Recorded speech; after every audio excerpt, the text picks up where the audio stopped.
Okay, so ngayon po, pag-usapan naman natin yung ABCDE concept. Ito na po. Okay, ano ba to? A stands for attitude. So, attitude po at least 85%. So, titignan po natin kung i-compute po natin yung word na attitude. So, kung ilang percent. Okay? So, A is equal to 1, T is equal to 20, okay? And I is equal to 9, and then U is equal to 21. D is equal to 4, E is equal to 5. So, try nyo pong i-compute yan. I-total nyo po yan kung magkano ang aabutin. Ngayon, dito po, attitude, at least po kasi may GLA tayo. Ano ba yung GLA? Good learning attitude, good listening attitude, and good lecturing attitude. So, ibig sabihin po, dahil hindi po natin ito natutunan sa school, hindi po ito tinuturo sa school, dapat po natin dapat po natin i-humble down po yung sarili natin. Kasi, set aside muna natin yung alam natin. Kasi, ang pinag-usapan po natin kitaan. Ang pinag-usapan po natin kakaiba po. Network marketing po. Ang pinag-usapan po natin is crowd one. So, euro po ang kitaan. So, ibig sabihin po, hindi naman po tayo nag-aaral para po pag-usapan paano yung euro. Hindi naman po natin pinag-aralan kung paano kumita ng pera, di ba? Paano magnegosyo. So, dito po, dahil po kami po yung nauna, kami po yung mas may alam, dapat makinig ka po muna sa amin. Kahit sandali, buksan mo lang yung sandali, yung puso't isip mo. So, have a good learning attitude muna. And have a good listening attitude too. Kasi, kung iniisip mo na doktor ka, artista ka, sikat ka, mayaman ka, matalino ka, so kung yan po ang iniisip mo ngayon habang nakikinig dito, so hindi po papasok sa puso mo, sa isip mo, ang pag-uusapan natin. So ngayon po, pag gusto mong matutunan kung ano yung crowd one, gusto mong alamin paano kumita sa crowd one, makinig ka muna sa amin kasi kami po yung mas nauna sa'yo, kami po yung unang natuto dito. So kasi po dito, kopya-kopya lang po. So hindi po pagalingan dito. Bawal po dito shortcut, ganon. So dapat lang po dito. So ngayon, kaya po, yung attitude dapat po 100%. So, ganun po siya. Wala pong shortcut. So, ngayon, 85%, nasaan yung 15% para maging 100%? Nasa skills po yon. So, yung skills po, sabi ko nga, hindi po dito pagalingan. So, at least 15% lang po. So, kung part-timer ka, pasensya na po, sabi ko nga, bawal po yung matalino dito, kaya po mali yung spelling. Okay? So, kung part-timer ka, magbigay ka lang dito ng 1 to 2 hours a day. Pwede na yon. Tapos, mag-full-time attitude ka lang. So, yun lang. Hindi kailangan dito magaling, sabi ko nga. So, kumbaga, kung ano yung vacant time mo, Android naman yung phone mo. So, kalikutin mo lang kahit sandali, mag-invite ka lang ng tao. Okay, di ba? Kasi sabi ko, bawal matalino dito. Pati spelling ko, mali-mali. So, 5 to 10 katao every day. So, kaya naman siguro, di ba? Dahil kahit na lockdown po ngayon, kahit na pandemic po ngayon, yung friends mo po, gamitin mo yung account mo sa multimedia mo. So, yung friends mo nagkalat sa buong mundo. Hanapin mo lang sila. Kung hindi mo pa sila friends, kaibiganin mo sa multimedia para lang maka-reach out ka, makapag-invite ka ng tao. Baka kasi ikaw yung tulay sa kanila para makita yung opportunity. Kasi baka naghahanap sila ng opportunity at ikaw yung instrumento para maramdaman at para makita nila yung opportunity. Ganun kaganda. Ngayon, wag mong isipin na ginagawa mo ito para kumita. Oo, totoo, para gagawin natin ito para kumita. Pero mas maganda po, sanayin po natin yun na kaya po tayo nag-invite ng mga tao para po sila tulungan na kumita. So habang kikita po sila, kikita din po tayo. Yun po yung konsepto ng network marketing. Yun po yung konsepto ng inviting. Ganun siya. So just send video presentation sa kanila. Ibenta mo yung video, lalo na yung video ko. Meron po akong video sa sa channel ko. So search mo lang yung channel ko, may pangarap, impossible is nothing. So, yun po, may presentation po tayo doon. Tatlo po yung presentation ko. Meron din, lahat po, ano mo lang, basta paki-subscribe para ma-update ka kung ano yung tawag nito, mga videos na pwede mong magamit, pati yung mga trainings. Okay? So, sa pag-i-invite po, gamitin po natin yung formula. SW3 next plus SW2. So, ano ba yon? So, para po kasi tayo ditong nag-offer ng pagkain na hindi po lahat ng ino-offeran natin ng pagkain or binibigyan natin, tumatanggap ka agad. So, kaya, yung formula, some well, some won't, so what? Next, someone is waiting somewhere. So, ganun po yon. So, kung nag-offer ka ng pagkain, hindi ka naman iiyak pag ayaw niya, di ba? So, parang ganun lang po dito. Nag-invite ka, ino-offer mo lang yung opportunity. Pag ayaw niya, next, someone is waiting somewhere. Ganun. Then, sabayan mo po ng form. So, sa pag-invite po, gamitan po natin ng family, occupation, recreation message. So, paano ba yon? So, una, kung kaibigan mo na, kumustahin mo siya, yung family niya, yung trabaho niya, yung pinagkaabalahan niya kapag baka mahilig siya mag-basketball or ano yung mga laro na hilig niya. Tapos yung message. So, saka papasok yung message. So, halimbawa, ang sagot niya sa family niya, okay lang. Maayos naman. So, yung trabaho niya, yun nga, kulang yung kita niya. Baka, ngailangan siya ng dagdag kita o di, ting! Di ba? Meron ka ng prospect mo na siya. Tapos, recreation. Mahilig siyang maglaro ng Candy Crush. Mahilig siyang maglaro ng, mahilig siyang tumaya sa loto. Mahilig siyang maglaro ng ML. Ting! Di ba? So, ibig sabihin, kasi po yung produkto natin ay meron tayong AfilGo sa mga online gambling casino na games. Meron din tayong Mixter para sa mga online gaming naman. So, lahat ng mga mahilig doon, kasi nga Android yung phone, yun talaga ang hilig sa panahon ngayon. So, mapabata, matanda, yun. So, ibig sabihin, mahilig pala sa ganito, doon napasok na yung message. Pare, friend, mahilig ka pala sa ganyan, baka gusto mong kumita habang naglalaro. So, subukan mo to. So, pasok mo na yung message. O, panoorin mo tong video na ito. Ganon. Tapos, after na send mo yung video, kailangan follow up mo 48 hours. So, kumustahin mo na naman siya. Friend, napanood mo na ba yung video na sinend ko sa'yo? Ay, hindi pa eh. Friend, wag mong kaligtaan, panoorin mo talaga yung video. Makakatulong yun sa'yo. Okay, para mas maintindihan mo paano kumita habang naglalaro sa cellphone mo, habang ginagamit mo yung Android phone mo. Yung mga tipong ganon. Tapos, kung napanood mo na niya, sabihin mo na, friend, pag napanood mo na, usap tayo. Ano bang decision mo? So, nagustuhan mo ba yung presentation? Mga ganon. Kumustahin mo lang. Okay? Next, letter B stands for belief. So, belief dito po at least 100%.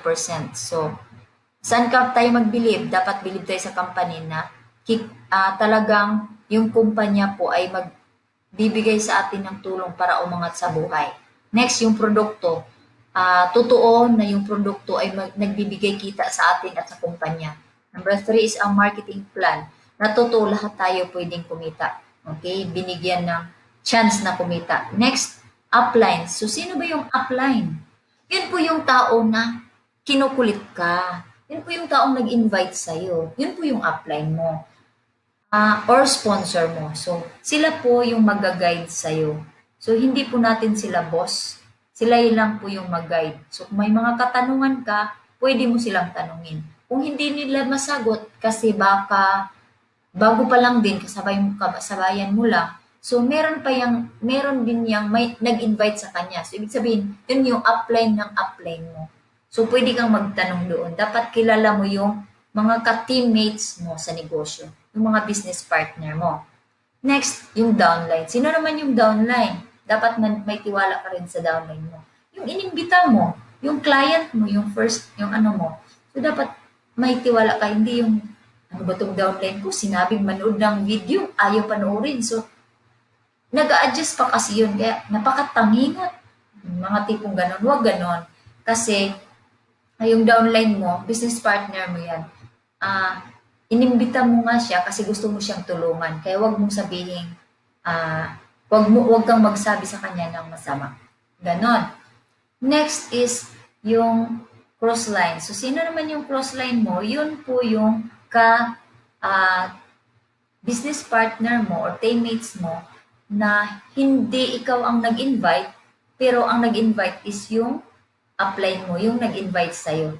So, yun yung crossline mo. Okay? Then, dapat din mag-believe ka din sa sarili mo. Bakit?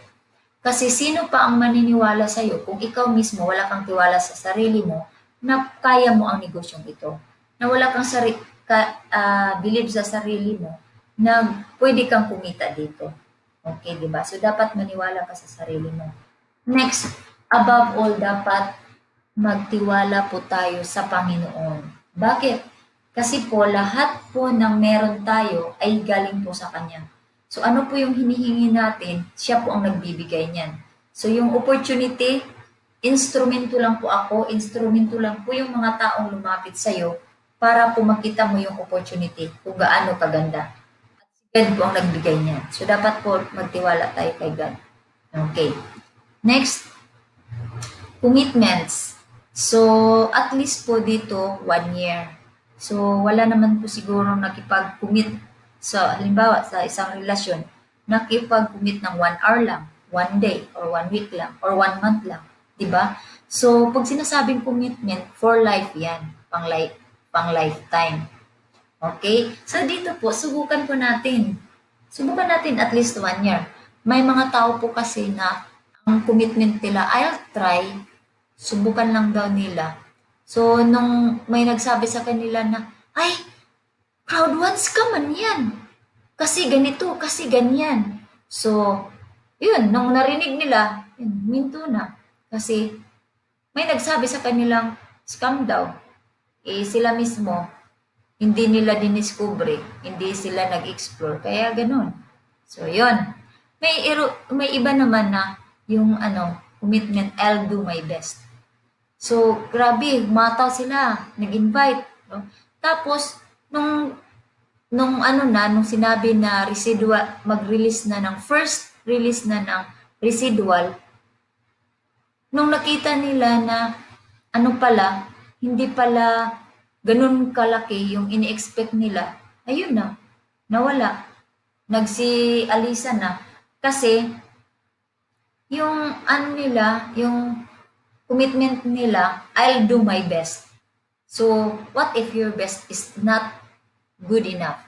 Or, yung tipong, sa pag-withdraw ng income. So, dito sa crowd one, dahil hindi inaral, hindi nagtatanong sa mga may alam, ang nangyari, yun, gumawa ng sarili niyang sistema, gumawa ng sarili niyang diskarte, tapos hindi naman naayon sa kung ano talaga yung sistema ng company. So, yun, ang nangyari, nagka-problema, ayun, sa pag-withdraw, nagka-problema, wala na, na-discourage. Kasi akala nila, nagawa na nila yung best nila. So dito, dapat I'll do whatever it takes. So yung tipong, kahit ano yung mga hindrance na haharang, ano man yung maririnig mo, dahil ikaw mismo nagtiwala sa may tiwala sa company, sa products, lahat. Kasi inaral mo, diniscovery mo lahat. So, ibig sabihin, kahit anong bagyo man yan, kahit anong unos man yan, alam mo kung ano, paano pasikot-sikot, hindi ka talaga titigil. Kahit sino pa yung magsasabi dyan, ay scam yan. Kahit sino pa dyan magsasabi na, ay magsara na yan. Hindi ka matitinag kasi alam mo na hindi totoo ang sinasabi nila. Ganun po kasi ako. Ganun po yung ginagawa ko ngayon. Kasi sa dinami-dami, marami-rami na rin po ako napasokang company. So, ang nangyari po, yun po, yung sinubukan ko po yung gawin yung I'll do whatever it takes. Pero siguro hindi pa po hindi pa po yun yung right time ko. Kaya hindi pa talaga ako kumita ng malaki. So hindi ko pa na-achieve yung tinatawag na success. Kaya po sinubukan ko itong crowd one. Kasi dito sa crowd one, hindi naman malayo sa dati kong napasukan. Kumbaga may idea na ako. So ang nangyari, nakikita ko po talaga na totoo siya. Kaya mas lalo kong pinagigihan yung dito, yung sa crowd one. Kaya hindi ako natitinag sa mga naririnig ko. Ganon. Okay? So, kasi po, future po ang nakasalalay dito. Okay? Ngayon, discouragement. So, sa discouragement naman po, unang magdi-discourage sa atin yung family. Bakit? Kasi yung pamilya natin, mahal lang nila tayo. So, ayaw nilang mapahamak tayo. Kaya lang tayo po yung nakakakita, di ba? Ikaw yung nakakakita kung gaano ka totoo, kung gaano ka ganda. So, yung pamilya natin, naghihintay lang yan ng resulta. Kaya ganun, kailangan mo lang ng antivirus sa utak mo. Ganun, mag-training ka. Mag-attend, hindi mo naman kailangan hanapin, mamasahe para sa training. Panoorin mo lang sa YouTube. I suggest po, hanapin mo yung may pangarap, impossible is nothing. Para matulungan ka. Marami naman po dito sa YouTube, pero kung nakakatulong din sa iyo ang video ko, mga mga mga mga trainings na meron ako. So, why not, 'di ba? Subukan mo. Wala naman po mawawala sa iyo. So, at gusto mong mag-explore pa ng ibang trainings, pwede rin. Mas maganda 'yon na wag kang nakastick sa isa lang. So, explore ka pa kasi ganun ang ginagawa ko. So, para mas lalalim pa yung pagkaintindi mo sa negosyo. Ganon. So, yung friends mo, isa din yan sa magdi-discourage sa'yo. So, darating din ang time na sasali sila sa iyo. Hindi pa siguro ngayon. Okay? Yung kapitbahay mo. Okay? So, sila yon. Ngayon, dapat maging excited ka. Bakit? Kasi po, meron pong fear of loss bonus si crowd 1. So, kung ikaw, bago ka pa lang, gusto mong mabawi ka agad yung nilabas mong pera, di trabahuin mo. Within 14 days, okay, bigyan ka ng company ng 14 days para bayaran ka ng 125 euro. So, trabahuin mo siya. Kumuha ka ng 4 na tao para mabalik yung capital mo kasi takot kang mawalan. Ganon. So, matching bonus. So, dito naman sa matching bonus, dahil nakuha mo yung fear of loss, so, kikita ka pa rin dyan ng 10% sa lahat ng sales sa first level mo. Okay? Ganon, kapag may nag-match doon. So, network level, ito maganda kasi kapag na-hit mo yung network level, may monthly residual kang matatanggap. Ganon siya. Kaya ako excited. Kahit na hindi naman kalakihan yung kinikita ko, pero na-enjoy ko to. Naranasan ko ito. Ayan. So, quarterly residual. So, dito, para mas ma-enjoy mo yung quarterly residual, kailangan matyaga kang mag-claim ng weekly rewards mo kung member ka na. Kung hindi ka pa member, ganun din ang gagawin mo. Kung may invite ka man or wala, kailangan pagtyagaan mo i-claim yung residual. Okay? Then, sa education package bonus, okay, pagpasok mo, so, ang maganda dyan, kasi ang policy natin is one head policy, tapos may 1:1, 1:2, 1:3 program or policy. So, ibig sabihin, kadalasan kasi ng network, ng binary system, ay 1:1 lang. So, sa crowd 1 po, kahit tagilid yung team mo, so isa sa left, so halimbawa nakakuha ka ng 4 within 14 days. So, hinati mo lang sa dalawang team. So, isa sa left, 3 sa right, so 'di ba, hindi balance, pero babayaran ka ni crowd 1 ng 36 euro. Ganun 'yun. So, plus pa yan sa 125 euro mo na pair of loss bonus. Okay, ganun siya. Kaganda. Then, dapat dito, focus lang po kapatid. So, at least 100% focus natin. Bakit? Kasi po nakasalalay dito pangarap natin. Pangarap mo. So, yung pangarap na makatulong sa pamilya, na makaahon ang pamilya sa hirap, so dapat focus ka doon. Kasi yun yung magiging inspiration mo para mas paghihigihan mo yung pagtatrabaho. Then, enjoy mo yung life or para mas ma-enjoy mo yung life, hindi yung puro trabaho na lang. So, kasi dito, may time freedom ka. Tsaka, magkakaroon ka ng financial freedom soon. At enjoy mo yung travel mo. Focus ka lang dyan. Focus ka na makatulong sa ibang tao. Okay? At focus ka na makamit mo yung early retirement mo. Kasi dito, magkakaroon ka ng early retirement sa crowd 1 kapag tinatrabaho mo siya ng totoo, ng seryoso. Okay? Focus ka din sa pag-invite. Bakit? Kasi sa pag-invite mo, diyan mo makukuha yung success. Bakit? Kasi po, kailangan po mo makabuo ng team. So sa team mo kasi, hindi mo mabubuo yan kapag hindi ka nag-invite. Wala kang magiging team kapag hindi ka mag-invite. So yun po yun. Okay? So, sana po may natutunan kayo at ito po ay huwag niyo pong kaligtaan na i-share sa inyong mga kakilala. Okay? So, ayan po. So, kita-kita po ulit sa next video ko.